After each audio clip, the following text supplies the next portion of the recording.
I've had the Tiffin 6 months now. This is a 2021 25 RW. And to say that it's been a learning experience would be a dramatic understatement. And from what I read, it seems to be common with everyone who has bought one. And I don't know that it's just with the Tiffins. It's probably with all of them, because most of the times the people that are doing the selling, they really don't know the product that they're selling and what the features are, what the pros and cons are, and what you need to do with it. Some of the things they probably don't want you to know. So I want to touch on some of those.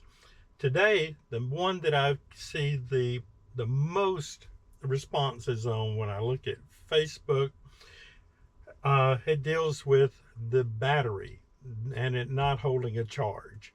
And I've read all sorts of things as to what might cause this, what might make it better. And the more that I read, the thing that I seem most certain about is that the problem goes all the way back to Mercedes. And Mercedes itself seems to have an issue with this. The big term that's used is a parasitic drain, meaning that there is some little something somewhere that just simply drains the battery, and you could probably spend your life looking for it. To try to have a mechanic to go do it, I don't know what that might cost you, because the diagnostic part is always one of the most expensive parts of a project. So what I'm going to do is tell you what I've dealt with, how I've dealt with it, and what I, at this point, is the best that I think that I can come up with. So to start with, when I first started having the problem and started reading, I came to the conclusion that the problem had to be the battery. And so first thing I had to do was I had to learn where the battery was. As most of you know, it's under your feet on the driver's side. And so when I got into it, then the next thing that I had a problem with was finding out the age of the battery. I looked all over the thing, everywhere that I've looked, everywhere on any type of battery, a little sticker or something giving me, here's a date, a little thing punched out that tells me here's the date. It's not the way that it works on a Mercedes battery. And of course, went to YouTube and found someone who was able to show me that the date is actually stamped in the lead post on top of the battery. Once I understood where to find it, I liked the idea because it's there. I mean, it is stamped in. There's no gonna fade out, no falling off. It's there, like that. And when I looked at that, the battery was about 4 years old, and I decided it's got to be the battery. So went to a Mercedes dealership, shucked out my $275, and got a new battery. And I still have the same problem. Right offhand, I don't know how long the other battery would have been good for. Probably a while longer. With having bought a used coach though, and wanting to try to solve as many problems on the front end, I don't have any real problem with having replaced the battery. But I do have a problem that it didn't solve the problem. And the more that I've looked at it, the more that I think that you don't solve this problem, but rather you figure out how to deal with this problem. So that's what I'm going to deal with today. The things that I'm going to try to show you are the things that I've found that can be a problem. So here we go.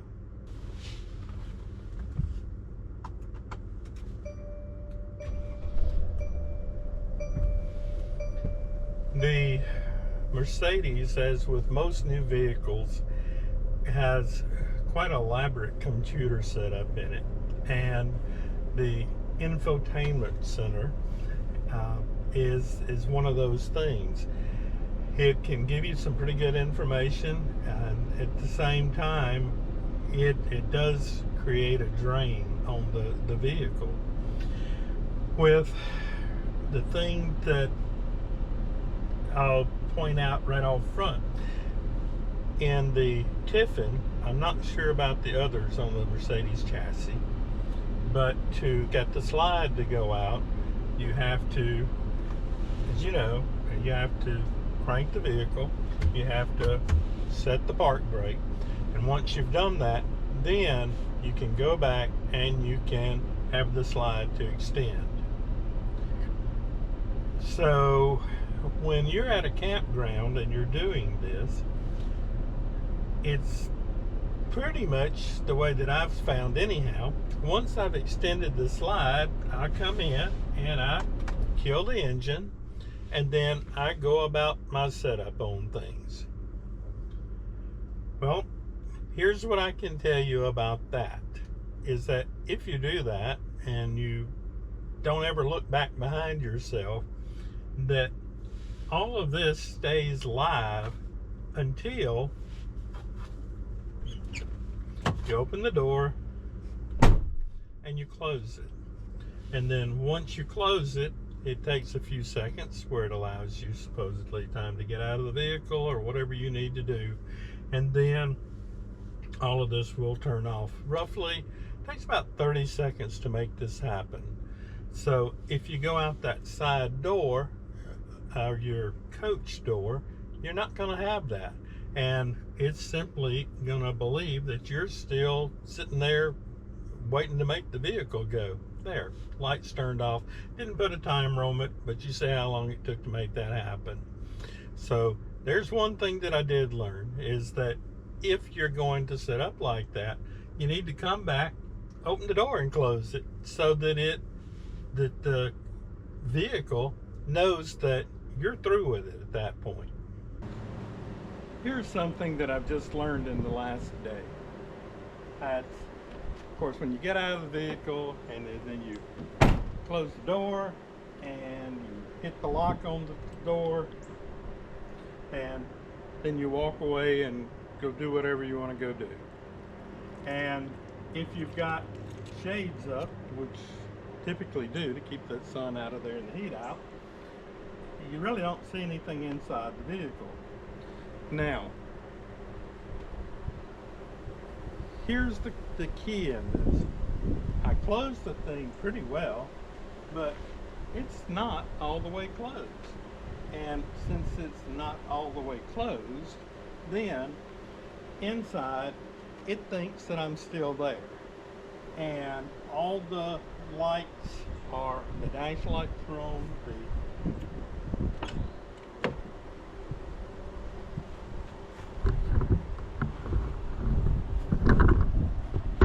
so there. And it's just sitting there lit up, waiting on you. So what I learned was that when you close that door, then you hit your lock. This should blink 3 times. When that occurs, that has told the vehicle that you're out of it and it's locked and it can turn on. So, all locked up. And again, that was a pretty good close on it, but when you watch, no light. And the vehicle's not locked.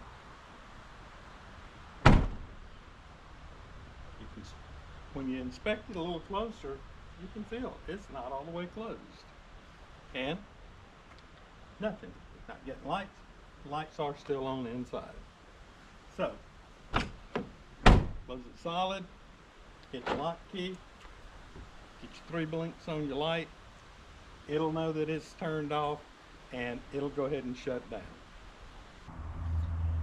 While we're on the battery, and we're going to go into elementary Mercedes 101.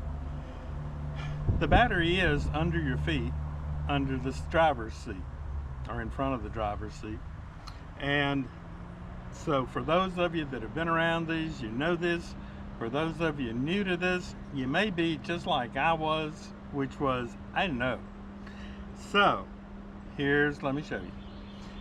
To be able to jump start the vehicle or to charge the vehicle without pulling up the mats and getting down in under the seat there, you can come under the hood, and there is a red piece right here that you push in and turn. I'll show that closer in a minute, to be able to get to a contact point. Then on this side over here, there's a little post that sits out. This is your ground for doing this. This is what I've found to be the solution that works for me in keeping the battery to where it will work.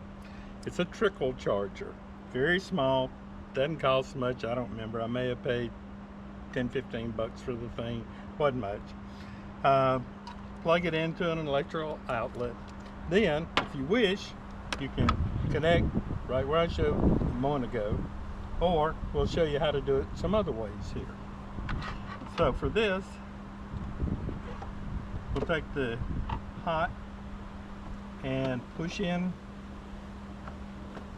and then clamp to there. Then we'll take the ground and bring it over and clamp to the ground post. Then of course you plug it up and you can lower the hood and you can let it charge like that. Okay, here's our hot. Here's the ground over here. Then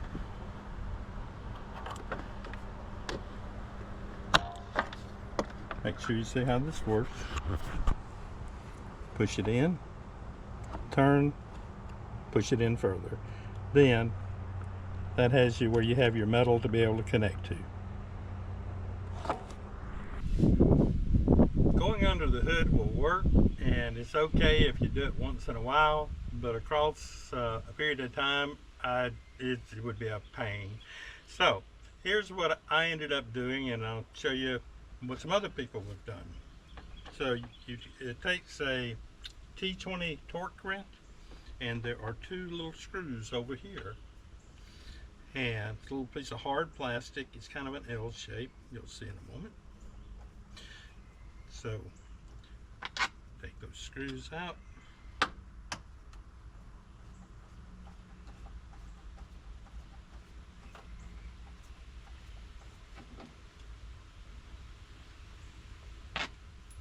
and then that piece of plastic comes up.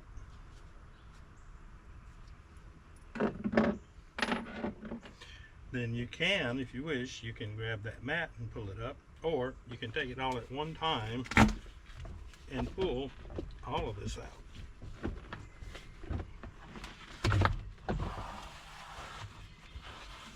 Give me a chance to dump some dust off of it. From here, you'll need a T30 Torx, and you'll have 4 bolts here. Somehow I keep getting my words confused between bolts and nuts and screws, so hopefully you'll understand where I'm going when I do these things.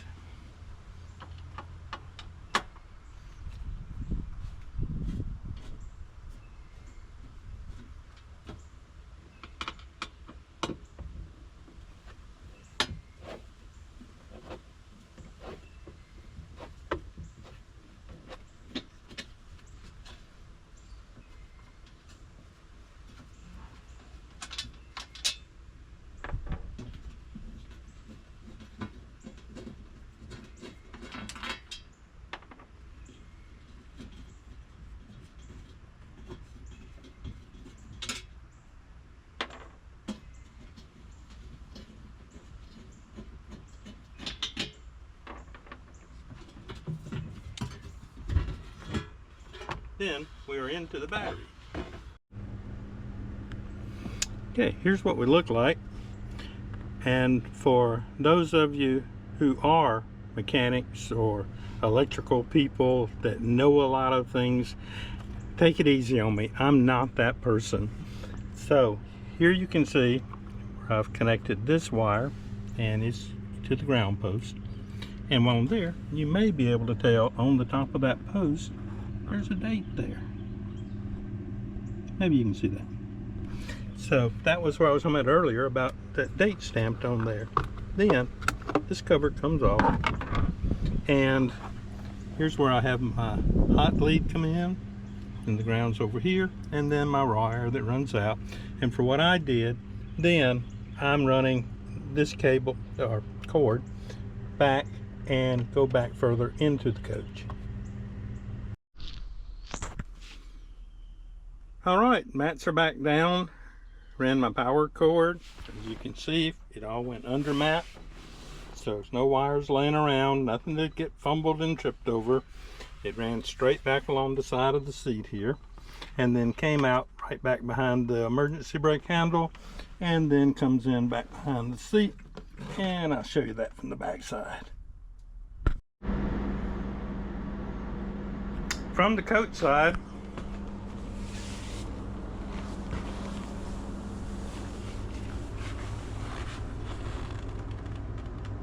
there's where our wire, pull this up where I can show.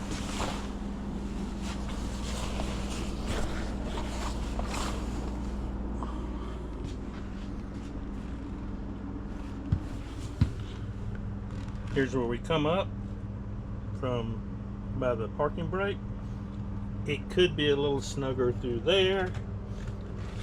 There's a trickle charger plugged into a cord, and then as it worked out, I have a receptacle right here. And this receptacle, when I'm plugged into power on the coach, it's hot.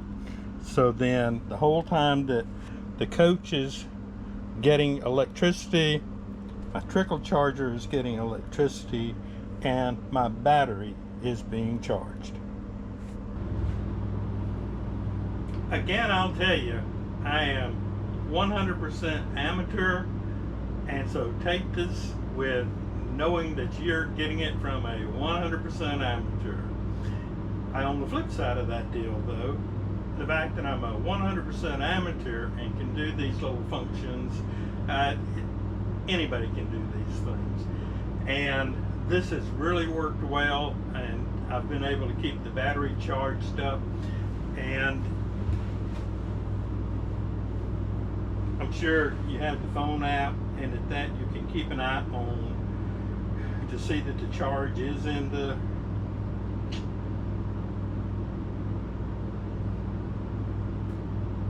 there,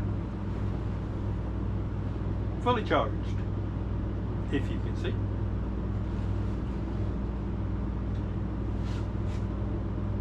This was something that to me was a big deal to get under control. It was driving me nuts that I could park it out, and it's not just a wintertime thing. I mean, if you've got it parked out for a week, maybe 2 weeks, you can have a problem. So this, that takes care of it. When on the road, I'll be plugged up most of the time anyhow, and the time that I'm not, it'll be getting direct charge to the battery from the engine running.